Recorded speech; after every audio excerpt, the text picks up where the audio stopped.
You are at Lake Rant, where we rant about whatever my patrons want me to rant about. You can get one of these by being one of those. This one is for Aiko Carroll, who says, rant about Tetragrammaton Labyrinth. Yay! Another one of my track breakdowns. I assume you want the song, not the manga. But there's a manga called Tetragrammaton Labyrinth, which I'll bring up to explain the title, which is terrible. However, it first of all, it's two of my favorite words. I just love the word labyrinth just because I love the idea of a labyrinth, just like endlessly fucking branching paths, you know. Um, but also Tetragrammaton because it's the name of one of my favorite songs by the Mars Volta. It's a word for God. It's just like a huge, ridiculous word, you know. So Tetragrammaton Labyrinth, and I have my own spin on that, which is Yggdrasil's Panopticon, like an inverted version of it that I also like because those are two of my favorite words as well. But Tetragrammaton Labyrinth was the name of a manga, and it happens to be a Yuri manga, at least according to its marketing. So, and Seven Seas released it, and at the time that it came out, I was big into Seven Seas, so I picked this thing up. I own this manga. It's terrible. It's trashy. It's bad. um, it does have some cute naked girls in it, though, at least. So, um, I've used the name myself a few times in various places, but like on this album, it felt particularly appropriate since basically everything on this album is an homage to some kind of anime or manga or video game or something. So but here we're kind of creating a concept of what a tetragrammaton labyrinth would represent as applied to like modern society. Like what does it mean for somebody in the situation described on this album to be trapped in the tetragrammaton labyrinth? I think this was the first song I wrote for the album. And when I originally was writing this album, the way I did it was I had compiled all the instrumentals and I figured out what order I wanted them to be in first. Like I knew the sound change that was going to happen across the album.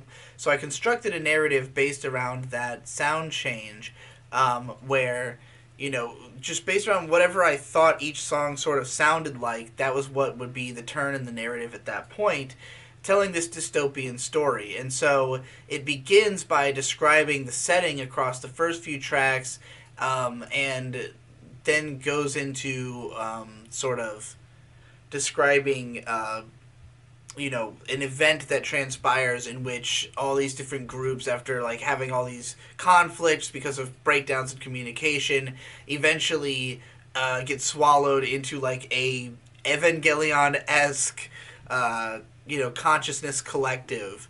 And that's what the last few songs are sort of about. And then there's a bunch of there's more that could be explained. But when I actually wrote the lyrics, like I had this concept laid out for the album as though it was a story being told in like a cinematic way. That's how I was imagining it. But writing the lyrics, I ended up connecting it more to myself and the real world, and like sort of using that to parallel the story, like basically suggesting that these are the elements of the way that things already are that I've just blown up to to a higher scale by using this story. So it's basically like a cyberpunk narrative, except that the narrative is being told largely through descriptions of the present, as though they, being detailed in the same extremeness, like basically suggesting that, it may not look this way because aesthetically the real world doesn't look like a cyberpunk dystopia, but like psychologically it already is this way. So this is the first track that I wrote sort of following this concept. And it starts with the verse that goes, Nelson Mandela died way back in 95. Wait, it's 2005? Or is he still alive? Because I'm calling to the Mandela Effect. If you've never heard of it, the Mandela Effect is the effect of people having thought that Nelson Mandela had died at various points throughout history, and it being like widely spoken about even though it was not true. Now, Nelson Mandela is now dead. However, when he died, will be remembered differently by people who thought that he died at different times. So 95 and 2005 were both times where where people just seemed to think that Nelson Mandela had died even though he hadn't. So the Mandela Effect is this effect by which people can just believe things that are wrong. People just hear it, or it sounds correct, and so when they hear it, they just go along with it. And it is an insight into how ridiculously fallible our information is in this world, that like we can en masse believe something completely untrue just because it sounds true and we heard it from somewhere. So then I say, how did Tupac survive being gunned by Suge Knight? Assange will answer when Ye hears Pam's battle cry.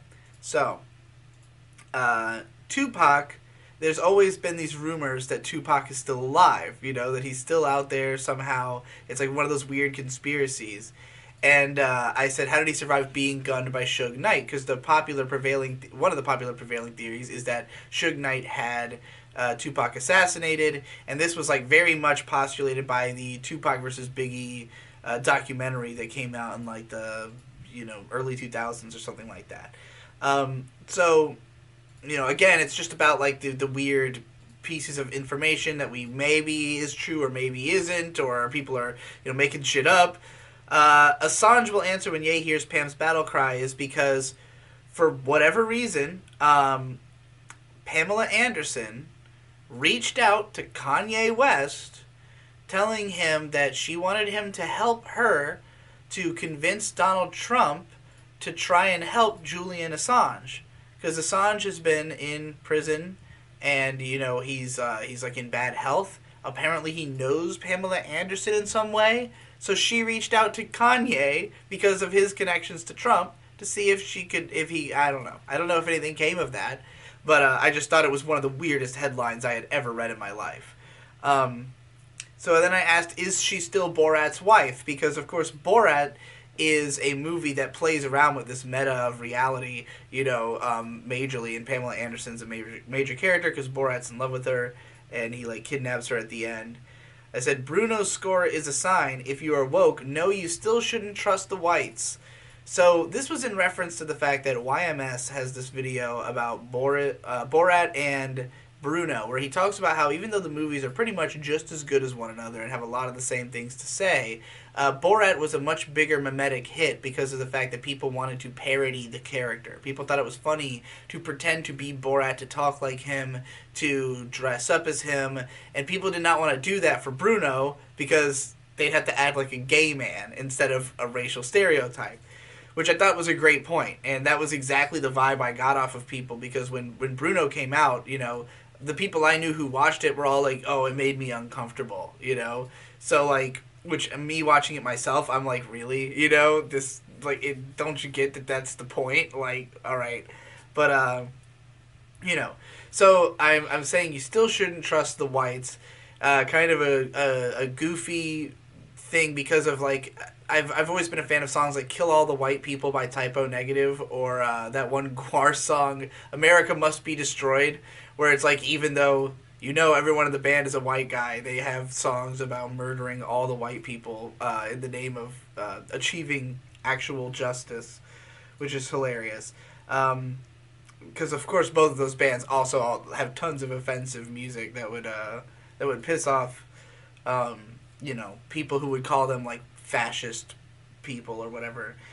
So I said, you still shouldn't trust the whites, not even me. How much of it can you even believe? Controversy, did you slightly agree? Fuck you then too. So this is where it starts to get more personal, because I had recently gone through a major internet controversy, which really inspired a lot of this album. Like, a lot of what's going on this album was inspired by the fact that I had just gone through the controversy I had with, what's his fucking name? Barack Obama. Over my Patreon. Like, I wrote a tweet basically attacking Patreon for the fact that they were taking off lolicon and bestiality porn illustrations from their website. And I was like, this is the people who have been making a livelihood off your website from the beginning. What are you doing? You're disrupting your base. I got attacked by a bunch of people, and eventually by this guy Barack Obama. It caused a bunch of fucking drama on Twitter. We were getting harassed me and May, who, was standing up for me, were just getting, like, massively attacked to the point that we, I closed my profile, at least. Just my thoughts on how this played out, because there were some people who are, like, my friends who somewhat agreed with the controversy against me, who, like, did not like the statements that I was making, and I was like, well, fuck you then, too. Like, I'm not okay with you thinking this, thinking this of my stance here. So I said, study the moral and the criminal. Fiction is law. God's still a part of national anthem. Fuck is you from? So, I'm talking about if you look at what our society considers to be moral and what our society considers to be criminal, there are just elements of the law that are based in fiction of things like religion. There are leftover laws from all kinds of places that, like, it's just basically calling attention to the fact that our system, it's not, like, completely based in logic, and it's very fallible, because there's elements of it that are just like holdovers from different moral systems and different society states, I guess, social states. So I said, God's still a part of the national anthem. Where the fuck are you from? Just like a very broad way to call attention to the fact that, yeah, like, still a part of our country's identity is God, even though separation of church and state was supposed to be a thing from the very start. It never truly was, I don't trust no one who profits from ignorance. Turns out it's something that everyone does for kicks. I'm such an idiot. Learned how to talk to your group so that we could be cool, and you turned the moment it challenged you to. Explain how you knew such a crass criminal. If you ain't got me, then I won't protect you.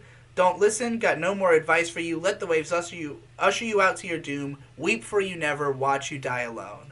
So, this was basically an attack, again, on the people who, who were coming after me, who were supposed to be my friends, or who, who really had a problem with, like, my stance, and were, like, putting distance between me and them publicly. Like, there were people who, are, like, unfollowing me on Twitter and, like, making it clear that they, don't associate with me, or, like, oh, even though we've worked together, like, his opinions don't represent mine. Like, you don't need to say that. You shouldn't need to say that. Like, no shit, my opinions don't represent yours.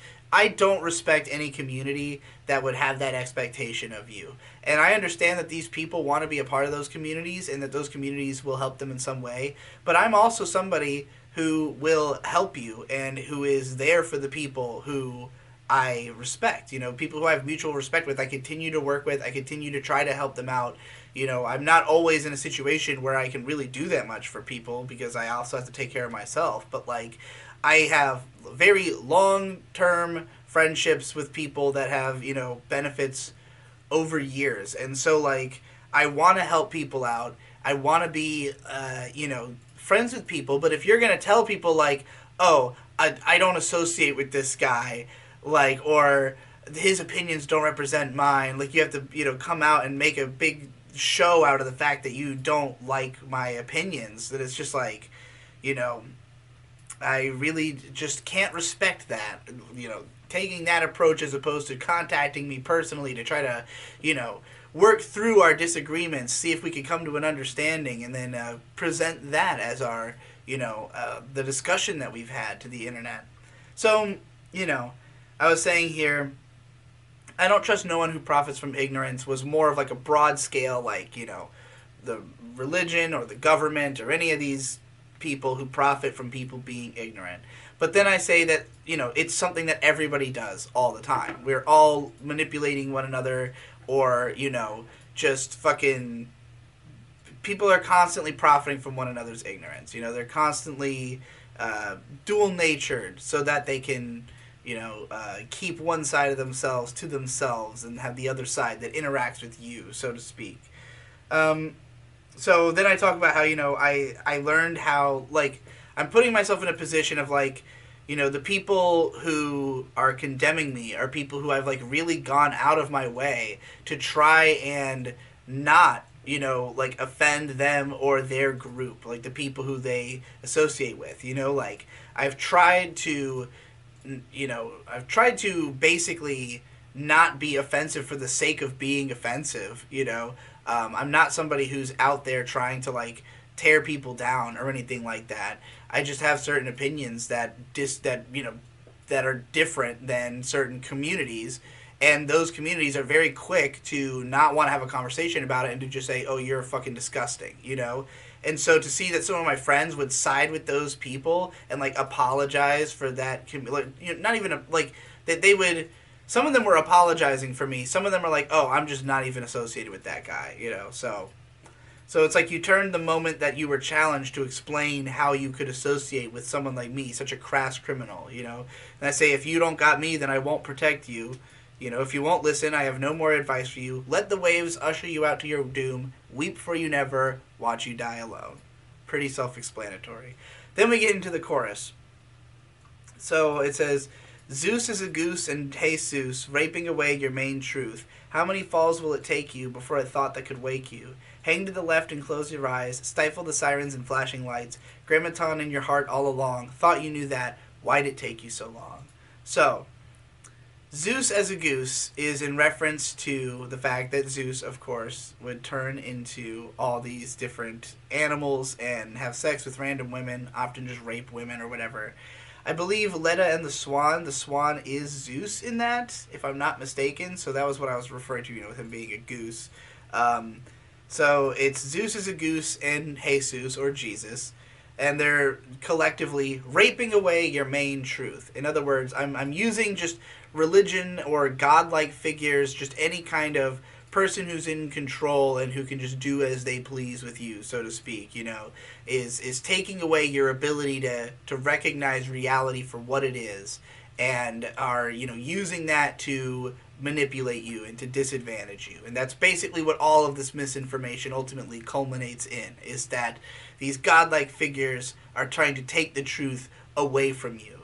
And then I ask, how many falls will it take you before a thought that could wake you? Like, how many times will your life get worse? How many times will you let your relationships get harmed? How many times will you, lash out at people who you once were friends with over these disputes about, about what is or isn't the truth in a world where we're constantly being fed misinformation, So then it's hang to the left and close your eyes. Stifle the sirens and flashing lights. So this is where we start to refer to the labyrinth idea.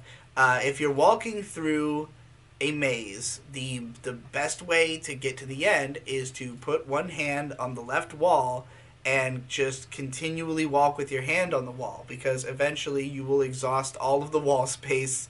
Imagine, like, you'll never go in the same direction, or go the wrong way, because you're always following the wall.